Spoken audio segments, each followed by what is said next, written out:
In today's video, I'm going to teach you how to enter multiple W-2s in TurboTax. If you worked more than one job or received more than one W-2 for the year, this walkthrough will show you exactly how to add each form so your income and withholding are reported correctly. Have all of your W-2s in front of you and make sure you enter everything exactly as it appears on the forms. Start by logging into your TurboTax account and continuing with your tax return. Once your return is open, head to the Federal Taxes area. In some versions of TurboTax, this section may be labeled Wages and Income. Both take you to the same place where you'll enter your work income. Inside that section, look for Wages and Salaries. It's often presented as Job, sometimes listed with W-2 in the name. Select that option to get to the W-2 interview. TurboTax will guide you through the prompts for your first W-2.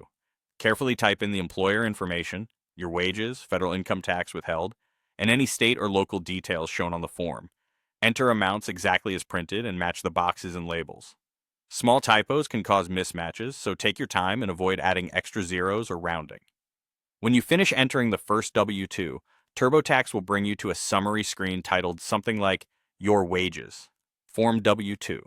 You should see the W-2 you just entered listed there. This page is your hub for managing multiple W-2s.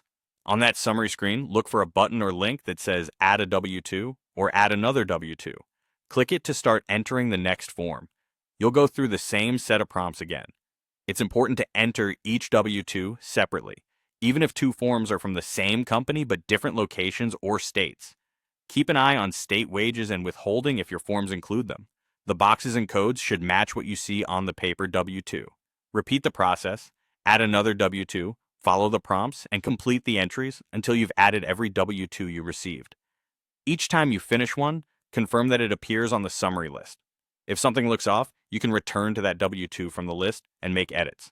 Once every W-2 is listed and accurate, you're done with this part. You can continue through TurboTax, and the software will use all of your W-2s to calculate your income and withholding totals. That's all there is to it. Log in, go to Federal Taxes or Wages and Income, open Wages and Salaries, enter your first W-2, use Add another W-2 for each additional form, and repeat until all are entered.